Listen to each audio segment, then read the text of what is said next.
어떤 거든 그 어렵고 힘든 거는 모르는 거에서 비롯된다는 걸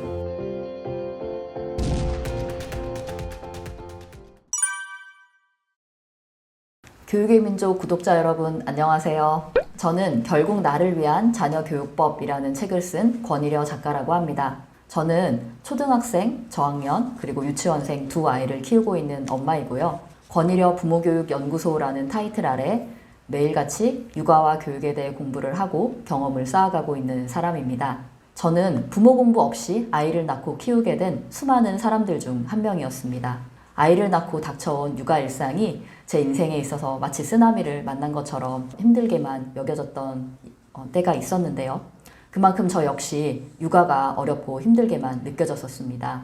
하지만 저는 그 무게에서 벗어나고자 육아와 교육에 대해 매일같이 연구를 해나가게 되었고, 그 결과 육아도 저의 인생도 점점 더 편안하고 즐거워지게 되었습니다. 이렇게 과거의 저와 같이 육아에 어려움을 겪고 계실 많은 초보 부모님들께 저의 부모로서의 자기교육 경험을 나누어 드리고 싶었습니다. 부디 도움이 되셨으면 좋겠습니다. 그 자연주의 출산 비율이 거의 안 돼요. 정말 드문 일인데 저는 왜 그랬냐면 주사 맞는 거 싫어해서 그 아기 낳게 되면은 보통 이제 척추에다가 주사를 이제 마취 주사를 맞게 되고 힘을 제대로 못 주면 또 수술로 이어지는 제왕절개 수술로 이어지는 퍼센트가 높아지거든요. 그런데 저는 그거를 제 몸에 이제 칼을 대는 거를 좀 상상하기가 좀 무서워가지고, 왜냐하면 저는 또 수의사라서 강아지 고양이 이제 제왕절개 수술을 직접 보고 하는 사람이기도 했으니까 그 저의 모습이 상상이 안 가는 거예요. 그래서 나는 몸에 칼을 댈 수가 없다. 주사도 최소한으로 맞아보자. 그렇게 해서 자연주의 출산을 하게 되었습니다. 겁이 많아서 그랬던 거예요. 정의로 말씀드리자면 의학적인 개입 없이 낳는 거예요. 자기 혼자 힘으로. 근데 요새는 거의 다 병원 분만을 하잖아요. 그런데 저희 할머니 세대, 부모님의 이전 세대만 하더라도 사실 거의 병원에서 아이를 낳는 케이스는 거의 없었겠죠. 당연히 병원 시스템이 없으니까. 옛날 할머니들처럼 그냥 자연스럽게 정말 집에서 낳는 방식이죠. 아니면 조산원에서 낳는 경우도 있고, 또 요새는 자연주의 출산 병원들도 몇 군데 있습니다. 저는 첫째는 이제 자연주의 출산 병원에서 나왔고요. 두 번째는 조산사 선생님하고 집에서 나왔어요. 그런데 가정출산의 경우는 정말 극히 드문 케이스여서 조금 책을 쓸 만큼 특이한 케이스다 요새 보면 그렇게 생각하시는 게 나을 것 같고, 자연주의 출산을 저처럼 이제 관심이 있으신 분들은 자연주의 출산 병원에 가시면은 선생님들이 굉장히 상담을 잘 해주실 건데요. 정말 다른 부분이 있다면 그 산모의 입장을 정말 공감해 주시고 많이 존중을 해주시고 의료진 중심이 아니라 산모와 아기 중심으로 케어를 해주신다는 것, 그것이 정말 가장 다른 점이라고 할 수 있을 것 같습니다. 이제 비용이 보통 출산보다 굉장히 많이 듭니다. 대부분 이제 출산은 나라에서 병원에서 하면 지원을 거의 받아서 비용이 거의 들지 않는 것으로 알고 있는데, 자연주의 출산 같은 경우에는 이제 사람이, 그러니까 의사 선생님이나 조산사 선생님이나 또 분반을 도와주시는 이제 둘라 선생님이라는 좀 그런 분들이 계신데, 오롯이 그 인력으로 케어를 이 한 사람을 위해서 해주셔야 되기 때문에, 그쵸, 인건비라고 할까요? 비용 측면에서 보면 출산 비용으로만 따지면 사실은 고비용이라고 할 수가 있고요. 자연주의 출산의 위험성에 관해서는 당연히 위험하겠죠. 출산은 100%가 아니면 정말 아기의 생명이 산모하고 위험해질 수 있으니까 그럴 수 있는데, 대신에 저는 그런 위험성에 대한 부담을 이제 상쇄하기 위해서 대신에 정말 많이 공부하고 많이 찾아보고 책을 많이 본 게 저의 비결이었던 것 같아요. 그 출산에 대한 공부를 한 게, 그리고 나는 반드시 잘 될 거라는 긍정의 마인드, 아이를 믿는 마음, 그런 마음을 가지고 자연주의 출산을 선택을 하게 되었습니다. 엄마 진짜 보통 일 아닙니다. 그리고 현대의 여성이잖아요. 옛날에 전통사회 여성분들도 집안일하고 아이 키우고 하면 그게 보통 일이 아니에요. 아기라는 존재는 낳고 나니까 24시간 나하고 떨어질 수가 없어요. 엄마하고. 정말 그냥 동체라고 보시면 돼요. 이거는 아기를 낳아봐야지 알 수 있는 문제인데요. 아기를 낳고 나면 그 전에 저는 그냥 나는 그래 뭐 수의사도 하고, 저는 이제 평소에 이제 공부를 많이 하는 원래 사람이었으니까 뭐 그런 사람이지라고 생각을 했는데, 엄마가 되고 나서 나는 동물이었어 라는 생각을 하게 돼요. 정말로 신체적인 변화가 일어나고요. 그리고 아기를 낳게 되면 그 모유가 저절로 불어요. 그래서 얘를 두고 떠날 수가 없어요. 나중에 유선염을 앓는다든지 아니면 아기도 엄마가 없으면은 진짜 잠시도 살 수가 없는 존재거든요. 그런데 정말 내가 사라지는 경험을 엄마가 되면은 처음 하게 되는 것 같아요. 그래서 어려울 수밖에 없습니다. 부모가 되면 나를 알지 못하고 이제 부모가 되는 것은 어떻게 말하면 나를 정말 진짜 나를 알게 되는 선물, 계기가 되기도 하고요. 한편으로는 그걸 모르고 아이를 키우게 되면 진짜 인생이 정말 힘들어지게 됩니다. 이거는 겪어봐야 알 수 있는 문제인데요. 소크라테스가 너 자신을 알라 라는 유명한 말씀을 남기셨잖아요. 나의 단단함, 나에 대한 알미 없고 육아를 한다는 거는 사실은 어쩌면 지금 생각해보면 말도 안 되는, 너무 말이 안 될 정도로 어려운 일이 아닌가라는 생각을 지금은 하게 되었습니다. 저의 쉽고 편안해지는 육아 비결 첫 번째는 아주 간단한데요. 일찍 자기입니다. 저도 원래 올빼미 같은 사람이었는데 젊었을 때는 아이를 낳고 나서도 근데 대부분의 엄마들이 그 아이가 자고 잠들고 난 이후에 밤 시간을 그때만 기다리는 분들이 굉장히 많아요. 그제서 아이가 자고 이제 밤이 돼야지 밤잠을 자야 내 자유 시간이 이제 생기게 되기 때문에 보통은 이제 저녁이 되면 엄마들의 패턴이 오후가 되면 이제 힘이 빠지면서 힘이 들어가기 시작하고 짜증이 나고 빨리 재워야 되는데 애는 안 자고 이제 겨우 재우면 핸드폰을 꺼내 들고 이제 누워서 이제 그때부터 여가 시간 대부분 이제 핸드폰 하는 거잖아요. 뭐 영화를 본다던가 드라마 본다던가 이제 그런 일을 하게 되는데 저도 그런 패턴으로 살았었는데요. 근데 그렇게 사니까 삶의 리듬이 완전히 무너지더라고요. 그래서 저도 아마 빨리 그런 것은 아니고 5년 차에 겨우 깨달은 거예요. 어느 날 안 되겠다. 내가 이 아이들하고 그냥 같이 자서 일찍 일어나서 새벽 시간을 쓰는 것이 나에게 훨씬 더 유리하겠다라고 생각을 해서 이 새벽 시간은 저한테 너무나 낯선 시간이었는데 처음으로 시도를 해보았거든요.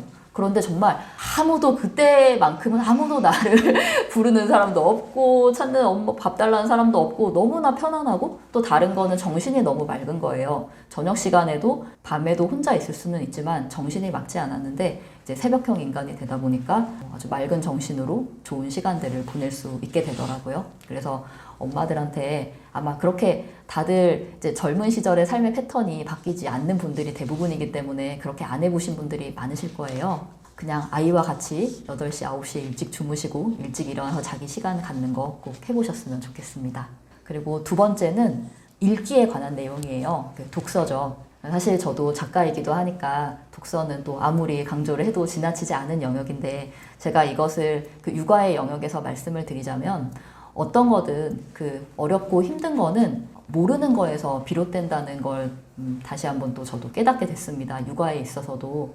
그리고 제가 사실 어떻게 보면 겁도 없이죠. 그 육아라는 거는 보통 쉽지 않은 영역인데 제가 용기를 내서 책을 쓰고 이렇게 할 수 있었던 이유는 제가 초보맘 때 겪었던 그 시행착오를 저와 같이 지금 초보 엄마, 육아에 대해서 아이에 대해서 전혀 모르고 계실 분들께 조금이라도 귀뜸을 해드리고 조금이라도 정보를 드리면 마음이 훨씬 편안해지는 경험을 하실 수 있기 때문이었는데 그래서 어려우신 분들은 저에게 연락을 주시는 거 굉장히 좋고요. 하지만 가장 중요한 거는 읽기 습관, 독서 습관, 아이에 대한 거, 육아에 대한 거 많이 이제 공부를 해보시는 거를 추천을 드립니다.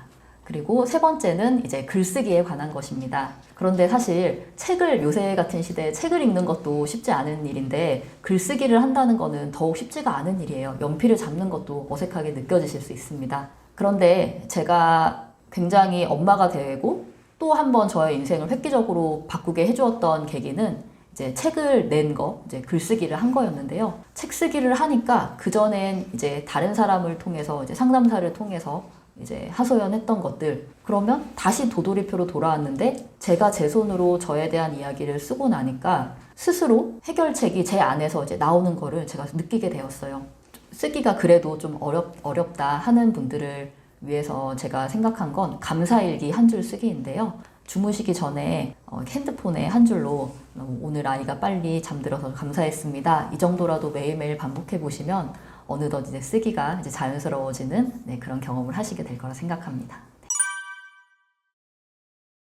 유아 시기는 보통 0에서 이제 7세라고 정의를 내리는데요. 이 시기에는 앞서 이제 아기 때 영아 시기 0에서 3세까지는 사실은 정말로 엄마의 손길이 필요하고 엄마의 몸과 눈길과 손짓이 이 아기에게 있는 것이 가장 사실은 이상적이라는 거. 그거를 제가 동물들을 치료하면서도 깨달았고 동물을 키운 경험에서도 간접적으로 체험을 했었는데요. 저희 아이를 키우면서 가장 좀 많이 느끼게 되었어요. 그런데 사실 이런 말씀을 드리는 것이 조금은 부담이 되기도 하는 것은 현대사회의 저와 같은 나이 또래 여성분들이 모두가 다 그 사실을 알고 있긴 하지만 아기 옆에 붙어 있을 수 없는 상황들이 너무나 많아요.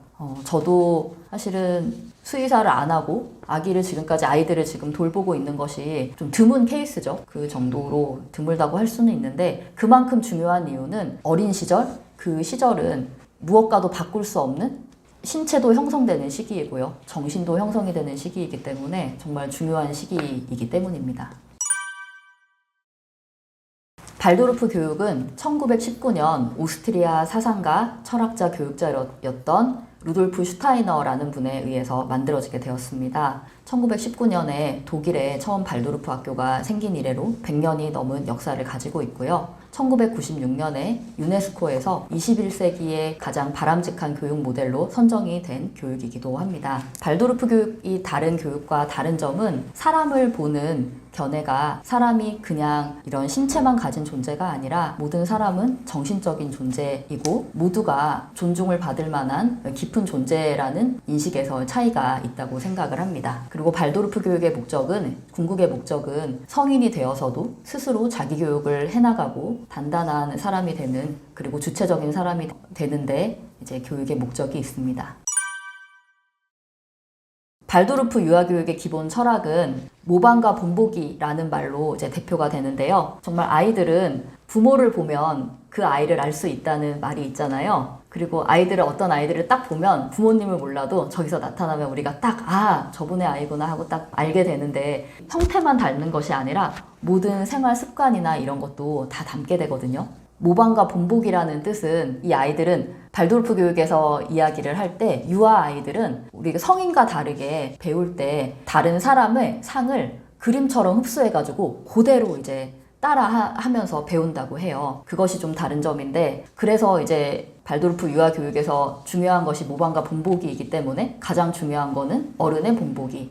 이제 부모가 좋은 모습을 보이는 것, 그것에 달려 있다고 합니다. 사실 우리나라는 언제나 현대사회에 들어서면서부터 조기교육 열풍이 이제 부는 나라인데 사실 저는 아이들을 키우면서 제가 가장 중요시 생각한 거는 건강하게 자라게 하는 거에 있었어요. 그런데 제가 발도르프 교육학을 공부를 해보니 건강의 기본 원리 중에 하나가 아이들을 이제 압박하지 않고 편안하게 해주는 것, 특히 어린 아이들은. 그렇다면 발달에 맞는 적기 교육을 해주는 것이 이 아이들을 가장 편안하게 해주는 거잖아요. 그래서 굉장히 동감을 하게 되었는데 아프리카 속담에 잔디를 잡아당긴다고 해서 빨리 자라지 않는다라는 말이 있다고 합니다. 자연의 원리에 이 속담에 깊이 공감을 했고요. 당연히 어린 아이들은 자연스럽게 젖어가면서 배우는 것이 맞는데 저 아이가 하니까 우리 아이도 못하면 안 되지 라는 이런 불안한 마음을 가지고 있으면 아이도 이 즐거운 시기를 불안하게 보낼 수밖에 없게 되기 때문에 저는 이 적기 교육이 아이들의 건강과 직결된다고 이제 생각을 해서 중요하다고 생각을 하게 되었습니다. 저의 교육 계획과 방향성은 건강하고 균형 잡힌 사람을 이제 길러내는 거예요. 어떻게 실현을 해 나갈까 항상 저는 생각을 하고 또 저의 전공이 수의학이니까 건강한 어른으로 정말 자라게 하는 것이 나의 목표다라고 생각을 했고 그 바탕을 찾은 게 발도르프 교육 철학이었는데 그런데 한 가지 저도 솔직히 고민이 되는 부분은 있습니다. 지금은 이제 어려서 발도르프 교육 혜택을 굉장히 많이 받고 또 제가 장점을 많이 느끼고 있지만 사실 사회에 나가서는 이 아이도 보통 아이들이 하는 것처럼 대학 교육도 받아야 할 것이고 한다고 저도 사실 생각을 하고 어우러져야만 진정한 건강한 사람이 되는 거잖아요. 지금으로서는 아주 고민이 없는 것은 아니지만 지금 현재까지는 발도르프 교육 철학 의해서 아이를 키우는 것에 대해서 굉장히 감사해하고 장점을 많이 느끼고 있는 중입니다. 앞으로도 가장 많이 참고하는 교육 철학이 될 것 같습니다. 제 육아 멘토가 누구인지 들으시면 되게 재미있어 하실 수 있을 것 같은데요. 저의 육아 멘토 여러분이 계시겠지만 제가 꼭 말씀드리고 싶었던 연세가 많으시고 돌아가신 분이신데 재작년에 이제 하늘나라에 간 제가 키웠던 이제 미니어처 갈색 푸들 강아지입니다. 저는 요새 이제 반려견, 반려묘를 키우시는 분들이 굉장히 많잖아요. 그런데 저는 이 친구들의 사명이 예전에는 정말 좀 자유도 구속당하고 너무 불쌍하다라고 생각을 했는데 요새 저는 이제 엄마가 되고 나서 생각이 바뀌게 됐어요. 이 아이들이 사람들의 선생님으로 오는 것이 아닌가 하고 생각을 하게 되었고 저에게 많은 가르침을 주었던 육아 멘토 중 하나가 다름 아니라 저의 강아지였다는 생각을 지금도 하고 있습니다. 제가 수의사가 된 이유 중에 하나가 강아지가 너무 키우고 싶은데 엄마가 이제 반대를 하셔서 이제 키울 수가 없었고 나중에 대학생이 되어서 정말 그 평생 소원이었던 강아지 키우는 그 꿈을 이루게 돼가지고 애지중지하고 정말 사랑하는 강아지였어요. 이 강아지를 키운다는 거는 사실은 처음으로 제가 부모 역할을 제대로 해본 경험이 저에게 된 건데 그러니까 이 강아지를 통해서 엄마 연습을 제가 했었던 것 같아요. 그런데 이 한 텀, 이 아이가 이제 3개월에 제가 키우기 시작해서 18살,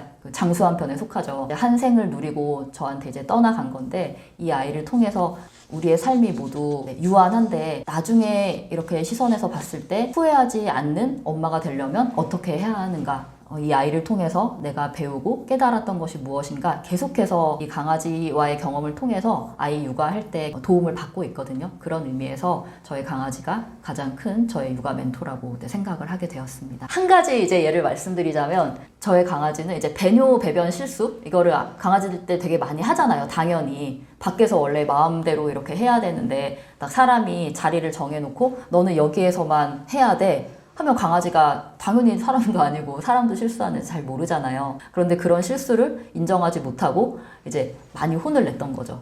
그런데 사실은 이 강아지를 잘 키우기 위해서 혼을 낸 건데 그런데 그게 잘못된 거라는 거를 안 거는 얘가 어느 날부터 집에서 아예 배뇨 배변하는 것 자체를 안 하게 되더라고요. 거부를 하게 되더라고요. 그거 자체에 아마 혼나거나 내가 굉장히 하면 안 되는 일이구나 라고 이제 생각을 하는 것 같았어요. 그래서 제가 그 배뇨 배변 실수를 몇 번 혼낸 걸 가지고 복수를 당했다.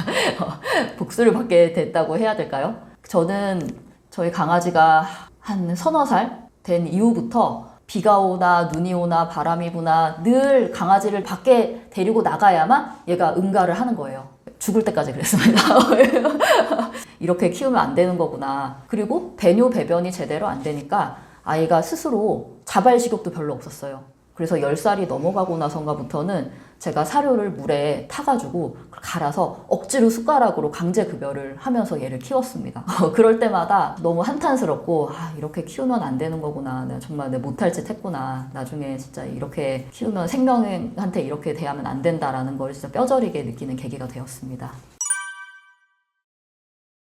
네, 교육의 민족 구독자 여러분, 저는 특히 초보맘, 초보아빠 여러분들을 응원드리고 싶습니다.